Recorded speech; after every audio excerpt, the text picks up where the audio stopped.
നമസ്കാരം. ചരിത്രത്തിന്റെ പടിവാതിലിൽ ഇന്ത്യ നിൽക്കുകയാണ്. ന്യൂസിലൻഡാണ് എതിരാളികൾ.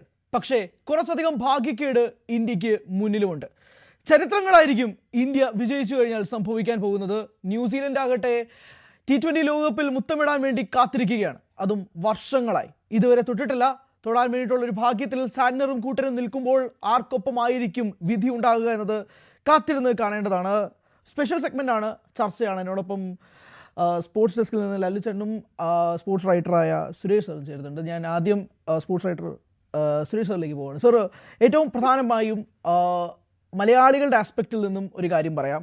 സഞ്ജു സാംസൺ കഴിഞ്ഞ 2 മത്സരങ്ങളിലായി, ഒരു മത്സരത്തിൽ നിന്ന് 97 റൺസ്, മറ്റൊന്ന് 89. അതും 2 പ്രധാനപ്പെട്ട ടീമുകളാണ്. ഒന്ന് വെസ്റ്റ് ഇൻഡീസ്, മറ്റൊന്ന് ഇംഗ്ലണ്ട്.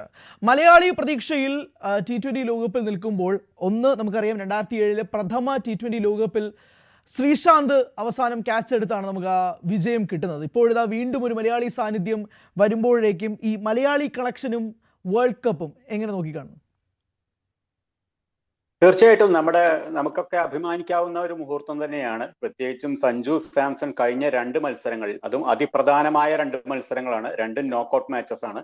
അതിൽ പ്ലെയർ ഓഫ് ദ മാച്ചായി ടീമിന്റെ വിജയത്തിന്റെ ഏറ്റവും നല്ല ഭാഗഭാക്കായത് സഞ്ജു തന്നെയാണ്. സഞ്ജുവിനാണെങ്കിൽ അതൊരു ഫീനിക്സ് പക്ഷിയെ പോലെ ഉയർത്തെഴുന്നേറ്റ ഒരു ചരിത്രമാണ് വരുന്നത്. തീർച്ചയായിട്ടും നമുക്കൊക്കെ തന്നെ അഭിമാനവും രോമാഞ്ചവും ഉണ്ടാക്കുന്ന ഒരു മുഹൂർത്തം തന്നെയാണ്. ഇന്ന് ഇന്ത്യൻ ടീം വിജയിക്കുമെന്ന് തന്നെയാണ് പ്രതീക്ഷിക്കുന്നത്. അങ്ങനെയാണെങ്കിൽ വീണ്ടും ഒരു മലയാളി അടങ്ങിയ ഇന്ത്യൻ ടീം ലോകകപ്പ് ജയിച്ചു എന്ന് നമുക്ക് അഭിമാനത്തോടെ തന്നെ പറയാം. അതോടൊപ്പം തന്നെ 2 പ്രധാനപ്പെട്ട കാര്യങ്ങൾ. ഒന്ന്, ന്യൂസിലൻഡ് ഇതുവരെ T20 ലോകകപ്പിൽ തൊട്ടിട്ടില്ല. അതോടൊപ്പം തന്നെ T20 ലോകകപ്പിൽ 3 മത്സരങ്ങൾ ഇന്ത്യയും ന്യൂസിലൻഡും തമ്മിൽ നേർക്കുനേർ വന്നപ്പോൾ ജയം മുഴുവൻ ന്യൂസിലൻഡുമായിരുന്നു. ഈ ചരിത്രങ്ങളൊക്കെ ഇന്നത്തെ മത്സരത്തിൽ എന്തെങ്കിലും സ്ഥാനം കിട്ടുമെന്ന് തോന്നുന്നുണ്ടോ? അതെ, തീർച്ചയായിട്ടും. നമുക്ക് ന്യൂസിലാൻഡുമായിട്ടുള്ള എൻകൗണ്ടറിൽ നമുക്ക് സെറ്റ് ബാക്ക് ആണുള്ളത്. 3 നമ്മൾ തോറ്റിട്ടുണ്ട്. പക്ഷെ അത് ചരിത്രമാണ്. കാരണം അതൊക്കെ മുൻകൂട്ടി പല സാഹചര്യങ്ങളിൽ അങ്ങനെ വന്നു പോയതാണ്. മാത്രമല്ല, ന്യൂസിലാൻഡ് ഇതുവരെ ഏകദിനമായാലും T20 ആയാലും നോക്കൌട്ട് മാച്ചിലെല്ലാം കാലിടറിയ ഒരു ചരിത്രമാണുള്ളത്. പക്ഷെ അപ്പോൾ അവരുടെ മാക്സിമം ഒരു കന്നി കിരീടം നേടുന്നതിന് വേണ്ടിയിട്ട് അവർ മാക്സിമം ട്രൈ ചെയ്യും. ലോകകപ്പിൽ നേടുന്നതിന് വേണ്ടിയിട്ട് തന്നെ അവർ ചെയ്യും. നല്ല ടീമാണ്, നല്ല ശക്തമായ ടീം തന്നെയാണ് ന്യൂസിലൻഡ്. അവർ സൂപ്പർ 8 കുറച്ച് പതറിപ്പോയി. ഭാഗ്യത്തിന് റൺ റേറ്റ് കൊണ്ടാണ് സെമിയിൽ എത്തിയത്. പക്ഷേ സെമിയിൽ അവരുടെ പെർഫോമൻസ് നമ്മൾ സൗത്ത് ആഫ്രിക്കയ്ക്കെതിരെ കണ്ടതാണ്. അതേസമയം ഇന്ത്യ കൺസിസ്റ്റന്റ് ആയിട്ട് തന്നെ പെർഫോം ചെയ്തിട്ടുണ്ട്. അപ്പൊ ഒരു തീ പാറുന്ന മത്സരം തന്നെ ആയിരിക്കും ഇന്ന് വരാൻ പോകുന്നത് എന്നാണ് പ്രതീക്ഷ. യെസ്, ഞാൻ സാറിലേക്ക് വരാം. ഇപ്പോൾ സ്പോർട്സ് ഡെസ്കിൽ നിന്നും ലല്ലിച്ചേട്ട ഭാഗ്യക്കേടുകൾ ഒരുപാടുണ്ട്. നമ്മൾ ഇതുവരെ എടുത്ത് നോക്കുകയാണെങ്കിൽ, ഒന്ന് അഹമ്മദാബാദ് സ്റ്റേഡിയമാണ്. 2 മത്സരങ്ങളിൽ പരാജയപ്പെട്ട ഇന്ത്യ 2ഉം തോറ്റത് ഇവിടെയാണ്. അതാണ് നമ്മുടെ ലാസ്റ്റ് 20 മത്സരങ്ങളിലെ റെക്കോർഡ്. 18 ജയം 2 തോൽവി. ഈ ലോകകപ്പിൽ തന്നെ തോറ്റത് സൗത്ത് ആഫ്രിക്കയ്ക്കെതിരെ 76 റൺസിന് വമ്പൻ തോൽവി ഇതേ ഗ്രൗണ്ടിലാണ്. പക്ഷേ ഒരു ചെറിയ ഭാഗ്യം എന്ന് പറഞ്ഞാൽ പിച്ചൊന്ന് മാറ്റിയിട്ടുണ്ട് ക്യൂറേറ്റേഴ്സ് എന്നുള്ളതാണ്. പക്ഷേ അതൊരു പ്രധാനപ്പെട്ട ഭാഗ്യക്കേട്. അതിനോടൊപ്പം തന്നെ എടുത്ത് പറയാനായിട്ട് കുറച്ചധികം പ്രശ്നങ്ങളുണ്ട്. ഒന്ന്, ഞായറാഴ്ചകളിൽ ഇന്ത്യ ജയിച്ചിട്ടില്ല. ഇന്ത്യ ജയിക്കുന്നതൊക്കെ ശനിയാഴ്ച ആണ്, അല്ലെങ്കിൽ വേറൊരു ദിവസമായിരിക്കും. പിന്നെ അഹമ്മദാബാദ് സ്റ്റേഡിയത്തിൻ്റെ ഭാഗ്യക്കേട്. 3, ഈ ഹോട്ടലിലെ ഭാഗ്യക്കേട്. അവസാനം ഇന്ത്യൻ ടീം ഹോട്ടൽ തന്നെ മാറിപ്പോകുന്നൊരു സിറ്റുവേഷൻ ഉണ്ടായിട്ടുണ്ട്. പിന്നെ ഒന്നാമത്തെ കാര്യം, ഹോസ്റ്റ് ചെയ്ത രാജ്യങ്ങൾ T20 ലോകകപ്പിൽ അവർ ജയിച്ചിട്ടേ ഇല്ല. പിന്നെ അടുപ്പിച്ചടുപ്പിച്ച് ഡിഫെൻഡിങ് ചാമ്പ്യൻസ് ജയിക്കുന്ന സാഹചര്യമില്ല. 3 വട്ടത്തിൽ കൂടുതൽ ഒരു ടീം ജയിച്ചിട്ടില്ല. അങ്ങനെ ലിസ്റ്റ് എടുത്ത് നോക്കിയാൽ ഒരുപാട് നടക്കാത്തതും ഭാഗ്യക്കേടുകളും നിറഞ്ഞു നിൽക്കുകയാണ്. ക്രിക്കറ്റിൽ ഈ ഭാഗ്യപരീക്ഷണങ്ങൾ ഒരുപാടുണ്ട്. അത് അന്ന് എത്ര വർഷങ്ങൾക്ക് മുമ്പ് തുടങ്ങിയതായാലും അതിന്നും നിലനിൽക്കുന്നുണ്ട് എന്നുള്ളതാണ് ഈ ഹോട്ടലിലെ ഏറ്റവും പ്രധാനപ്പെട്ട എക്സാമ്പിൾ. നമുക്ക് ഒരു ഭാഗ്യക്കേട് ഉണ്ടാവുമോ? നമുക്ക് ഈ നല്ലപോലെ കളിച്ചാൽ ഈ പറയുന്ന ഭാഗ്യക്കേടൊന്നും നമ്മൾ ബാധിക്കുന്നില്ല. പക്ഷേ ഈ പറഞ്ഞതുപോലെ ഈ ന്യൂസിലൻഡ് എന്ന് പറയുന്നൊരു ടീമുണ്ട്. നമുക്ക് ലോകത്തെ ഏത് ടീമിനോടും നമുക്ക് മത്സരിക്കാം.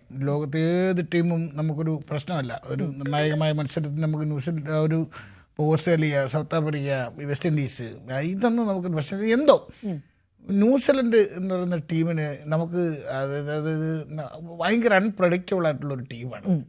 പലപ്പോഴും നമുക്കറിയാവുന്നതാണ്. പലപ്പോഴും നമ്മൾ ന്യൂസിലൻഡ് കൈക്ക് ചെന്ന് വിട്ടിട്ട് അത് നോക്കൗട്ട് മാച്ച്, ലീഗ് മാച്ചൊന്നും പ്രശ്നമില്ല. പക്ഷേ നമ്മളൊരു നിർണായകമായ മത്സരത്തിൽ, ഒരു സെമിയിലൊരു ഫൈനലിലൊക്കെ ന്യൂസിലൻഡിൻ്റെ ഫ്രണ്ടിൽ ചെന്ന് വിട്ടാൽ ന്യൂസിലൻഡ് വേറൊരു ടീമാണ്. അതുവരെ നമ്മൾ കളിച്ച ന്യൂസിലൻഡിനല്ല നമ്മൾ കാണുക എന്നുള്ള പ്രശ്നമുണ്ട്. പ്രത്യേകിച്ച് ഈ സെമി ഫൈനലിൽ ന്യൂസിലൻഡിൻ്റെ ഒരു പ്രകടനം എനിക്ക് തോന്നുന്നു ഈ വേൾഡ് കപ്പിലെ ഏറ്റവും ആധികാരികമായ വിജയം സൗത്ത് ആഫ്രിക്കയുടെ ന്യൂസിലൻഡ് കഴിഞ്ഞ സെമി ഫൈനലിൽ അടിച്ച വിജയമാണ്. അത് ആർക്കെതിരെയാണെന്നോട് ആലോചിക്കണം. ഈ ടൂർണമെൻറ്റിൽ ഒരു മാച്ച് പോലും തോക്കാതെ വന്ന് സെമി ഫൈനലിലെത്തിയ സൗത്ത് ആഫ്രിക്ക എന്ന് പറഞ്ഞാൽ സൗത്ത് ആഫ്രിക്ക വരണ്ടുപോയി പോയെന്ന് പറഞ്ഞാൽ കുറേ കാലത്തേക്കെങ്കിലും ഈ തോൽവി അവർ ഭയങ്കരമായിട്ട് വേട്ടയാടുമെന്നുള്ളത് ഉറപ്പാണ്. അതുപോലൊരു മറുപടി, അതുപോലെ ഒരു ചേസാണ് ന്യൂസിലൻഡ്. 176 ഒരു 13 ഓവറിൽ അതായത് ഇനി എത്ര പന്തുണ്ട്, 43 പന്ത് ബാക്കി നിൽക്കെ ആ മത്സരം ജയിച്ചിട്ട് ചിരിച്ചുകൊണ്ട് പോവുകയാണ്. ഒരു വിക്കറ്റ് കണ്ടോ, 2 വിക്കറ്റ് പോയിട്ട് 9 വിക്കറ്റിൻ്റെ കളി ജയിക്കാൻ. പിന്നൊക്കെ വേറെ ഏതോ ഗ്രഹത്തിൽ നിന്ന് വന്ന പോലുള്ള കളിയാണ് കളിച്ചത്. അപ്പോൾ നമ്മൾ സൂക്ഷിക്കേണ്ടത് അതാണ്.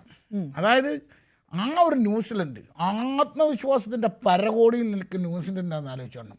നമ്മൾ കഴിഞ്ഞ കളി ജയിച്ചത് എങ്ങനെയാണ്? ചേട്ടാ ഒരു മിനിറ്റ്, ഞാൻ എന്തായാലും നമുക്ക് ബാക്കി കണ്ടിന്യൂ ചെയ്യണം. നമ്മളൊപ്പം മദൻ മോഹൻ ചേരുന്നുണ്ട്. നടനാണ്, ക്രിക്കറ്റ് താരമാണ്, കേരള സ്ട്രൈക്കേഴ്സിന് വേണ്ടി ഇപ്പോഴും കളിച്ച കളികളൊക്കെ നമുക്ക് ഇപ്പോഴും ഓർക്കുന്ന ഇന്നിങ്സാണ്. മദൻ നമസ്കാരം. എനിക്കറിയാം യാത്രയിലാണ്, തിരക്കിലാണ് എന്നുള്ളത്. പക്ഷേ എന്നാൽ പോലും നിർണായകമായ മത്സരം, 140 കോടി ഇന്ത്യൻ ജനതകൾ കാത്തിരിക്കുന്ന മത്സരം. നമ്മൾ എന്താ പറയുക, നമുക്ക് അടുപ്പിച്ച് 2 ട്രോഫികൾ വേണമെന്നുള്ള ആഗ്രഹങ്ങളൊക്കെ ഉണ്ട്. പക്ഷേ ഈ ഭാഗ്യക്കേട്, ഭാഗ്യങ്ങൾ തുടങ്ങി നിരവധി ചോദ്യങ്ങൾ നിലനിൽക്കുന്നുണ്ട്. ഞാൻ നേരത്തെ സൂചിപ്പിച്ചിരുന്നു, ഞായറാഴ്ചകളിൽ നമ്മൾ ജയിച്ചിട്ടുള്ള ഈ അഹമ്മദാബാദ് സ്റ്റേഡിയത്തിൻ്റെ ഭാഗ്യക്കേട് ഉൾപ്പെടെയുള്ള കാര്യങ്ങളുണ്ട്. അങ്ങനെ ആ ഫാക്ടേഴ്സ് ഉണ്ടാകുമോ ഇന്നത്തെ മത്സരത്തിൽ? നമസ്കാരം.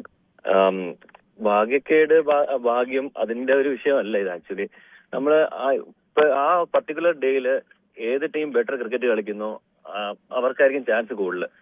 പിന്നെ ഡിപ്പെൻസ് ആ ഒരു സിറ്റുവേഷൻസും കൂടെ നമ്മൾ കണക്കിലെടുക്കണം. ടോസ് കുറച്ച് ക്രൂഷ്യൽ ആയിരിക്കും. ബട്ട് എനിക്ക് ഫീൽ ചെയ്യുന്ന വെച്ചാൽ ഇന്ത്യയാണ് കുറച്ച് ഫേവറേറ്റ് ആയിട്ടുള്ള സൈഡ്. കാര്യം കണ്ടീഷൻസ്, പിന്നെ നമ്മുടെ ഗാലറി സപ്പോർട്ട്, അത് ഒരുപാട് ഒരു ഹ്യൂജ് ഫാക്ടറാണ്. നമ്മുടെ ഈ കാണികളുടെ ആരവം എങ്ങനെ ന്യൂസിലൻഡ് കൈകാര്യം ചെയ്യുന്നു വലിയൊരു ഫാക്ടറാണ്.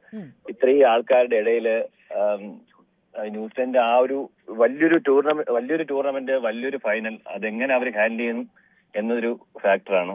പിന്നെ എന്റെ ഫേവറേറ്റ് എന്നാലും നമ്മുടെ എല്ലാവരും ഫേവറേറ്റ് ഇന്ത്യയാണ്. അവരെന്നെ ജയിക്കുമെന്നാണ് എന്റെ വിശ്വാസം. ചിലപ്പോൾ ഒരു ഈസി വിനായി, പക്ഷെ ഒരിക്കലും ന്യൂസിലൻഡിനെ തള്ളിപ്പറയാൻ പറ്റത്തില്ല. കാരണം ഒരു അൺപ്രഡിക്റ്റബിൾ സൈഡ് ആയിട്ടാണ് എനിക്ക് പലപ്പോഴും ന്യൂസിലൻഡ് തോന്നിയിട്ടുള്ളത്. ഇപ്പൊ കഴിഞ്ഞ സൗത്ത് ആഫ്രിക്കയായിട്ടുള്ള മാച്ചും വളരെ ഭംഗിയായിട്ട് അവർ കളിച്ചു. അതേ ടീം പല മാച്ചസും നമുക്കൊരു അൺകൺസിഡന്റ് ആയിട്ട് തോന്നിയിട്ടുണ്ട്. അപ്പം എന്തായാലും എന്റെ മനസ്സ് പറയുന്ന ഇന്ത്യ തന്നെ ആയിരിക്കും വിജയം എന്നുള്ളതാണ്. ശരി, ഇനി നമ്മൾ സഞ്ജുവിലേക്കും കൂടി ഒന്ന് വരാം. ഇപ്പം സഞ്ജു കഴിഞ്ഞ മത്സരത്തിൽ ഇംഗ്ലണ്ടിനെതിരെ ജോഫ്ര ആർച്ചറിനെ എങ്ങനെ നേരിടും എന്നതായിരുന്നു ഏറ്റവും പ്രധാനപ്പെട്ട ചോദ്യം. പക്ഷേ ആർച്ചറിന് മുന്നിൽ സഞ്ജു ഒന്ന് നിന്നെങ്കിൽ പോലും ഹാരി ബ്രൂക്ക് ക്യാച്ച് നഷ്ടപ്പെട്ടു. പക്ഷേ ആർച്ചർ സഞ്ജു കോൺടെസ്റ്റിൽ സഞ്ജു ആധികാരികമായി ജയിക്കുകയായിരുന്നു. അതുപോലെ തന്നെ ന്യൂസിലൻഡിനെതിരെ വരുമ്പോൾ നോക്കുന്നത് മാറ്റ് ഹെൻറിയാണ്. ഇപ്പോൾ ന്യൂസിലൻഡിനായിട്ടുള്ള ബൈലാറ്ററൽ സീരീസിൽ 2 തവണ മാറ്റ് ഹെൻറി സഞ്ജുവിനെ ഔട്ടാക്കിയിട്ടുണ്ട്. സ്വാഭാവികമായിട്ട് സഞ്ജു മാറ്റ് ഹെൻറി കോൺടെസ്റ്റ് വരുന്നുണ്ട്. അത് നിർണായകമാകുമെന്ന് തോന്നുന്നുണ്ടോ? കൂടുതൽ വാർത്തകൾക്ക് news 18 Keralam YouTube channel subscribe ചെയ്യുക.